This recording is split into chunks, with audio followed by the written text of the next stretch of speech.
We have so many exaggerated and unrealistic ideas regarding love and relationships that we often wind up frustrated and disappointed. When we meet someone who we really click with, it's all too easy to get caught up in our imagination, projecting all of our ideals onto that person and onto the future of that relationship. What I mean is that we begin to fantasize about our future with that person rather than remaining present.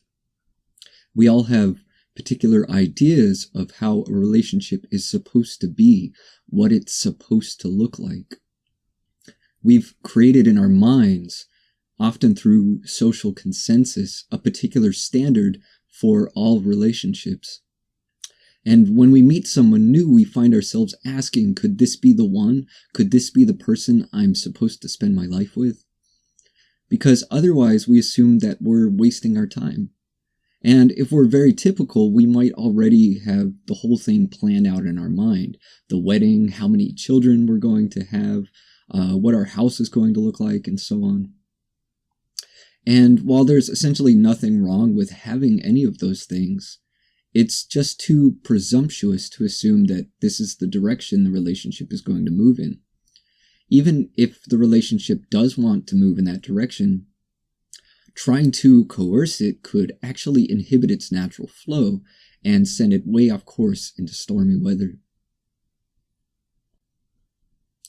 What I'm saying is that relationships are dynamic. They're like living, breathing organisms. They grow and evolve. But like the variety of organisms that exist in nature, not all relationships are the same. In fact, every relationship is unique to the individuals involved within it. The problem is when we have one specific ideal that we try to superimpose upon every relationship, rather than allowing those relationships to evolve naturally. When we try to shape and mold the relationship, we can actually obstruct it. We can create all sorts of unnecessary tension and conflict. And in fact, this is why so many relationships end in dissatisfaction and disappointment. If you want a flower to grow and blossom, you simply nurture it. You give it adequate space. You offer it water and sunshine. But if you're impatient and you pull at it, you uproot the entire thing. And what happens then? It withers and dies. So we meet someone, we connect, we fall in love. It's fresh and fun and exciting, and we want to preserve it. We want that euphoria to last forever. We see within this exchange the potential of a lifelong partnership. But rather than simply allowing that partnership to unfold the way in which the petals of a flower gradually unfold, we try to force it. We try to control the course of that relationship, much in the way that we try to control the course of a river by building dams.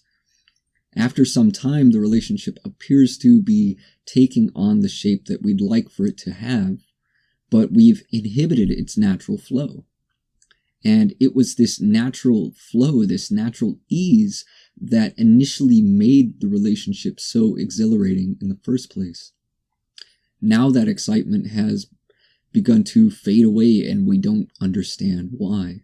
We've gotten this person to commit to us, but instead of living happily ever after, it seems as if every day you grow further and further apart. It would seem as though the relationship has begun to exceed its shelf life and is now beginning to expire, and pretty soon you'll have to throw it out.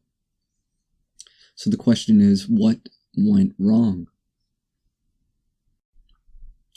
What goes wrong is that we don't allow relationships to grow and evolve naturally. We enjoy the initial spontaneity of it, but then we kill that spontaneity by trying to force it into a structure, by placing upon it expectations and obligations and restrictions. We allow ourselves to get so caught up in our imagination concerning the future rather than remaining present in the moment. We tend to have one ideal of how all relationships should be, rather than understanding that all relationships are unique, that they flow and evolve in a variety of directions. So we need to get rid of that ideal. We need to get rid of our strict conceptual standards. We need to let go of our expectations and our fantasies. And whenever we find ourselves drifting off in our imagination, daydreaming about our future with this person, we need to bring ourselves back to the moment. We need to remain clear-headed. It may well be that we have a long future with that person, but it may be that we don't. I think that we place far too much emphasis on the length and the structure of a relationship rather than the overall quality. We have this cultural assumption that we're supposed to find a lifelong partner and that anything less than that is simply a waste of time. But what is a real waste of time is living too much in our imagination and not being present with those we find ourselves romantically involved with. Because without that kind of presence, we can't foster any real intimacy. Physically, we're right there with that person, but in our mind, we can be miles away. And how can you connect intimately when your mind is elsewhere? Once again, every relationship is unique. There is no standard. The form is not really important, only the quality. And the quality depends on how you relate, whether you're present with that person, and how transparent you are. And transparency depends on authenticity. You can't be totally honest unless you're willing to remain authentic. And that takes a certain amount of courage, because who you are and what you think and feel and do may not always be acceptable to everyone. It may not fit in with social standards of what is appropriate or what is expected. One such standard, for example, which is very common, is that which we call monogamy. It's culturally assumed that a relationship should be monogamous, and often we don't even discuss it. We just assume that the relationship is going to be exclusive, and as soon as one partner shows even the slightest interest in someone else, we assume this to mean that something is wrong with the relationship. We assume if our partner is interested in someone else, or even just attracted to someone else, that there is something wrong with us, or that they have simply lost interest in us for some reason. We can't imagine that they might find other people attractive or take interest in someone else without losing interest in us. And so we make strict rules about what is acceptable for our partner, who they can spend time with, who they can talk to, or even who they can look at. And I'm not against monogamy. What I'm against is forcing structure onto a relationship, trying to mold it to a particular ideal. If you allow a relationship to flow naturally, without constraint, without restriction, without coercion, and it happens to take on a monogamous form, that's great. Embrace it. Allow the relationship to define itself. Allow it to flow and evolve. Maybe it will be monogamous. Maybe in time it will evolve into something different. Who really knows? But just be open to any and all possibilities. Don't presume that it will always be a certain way.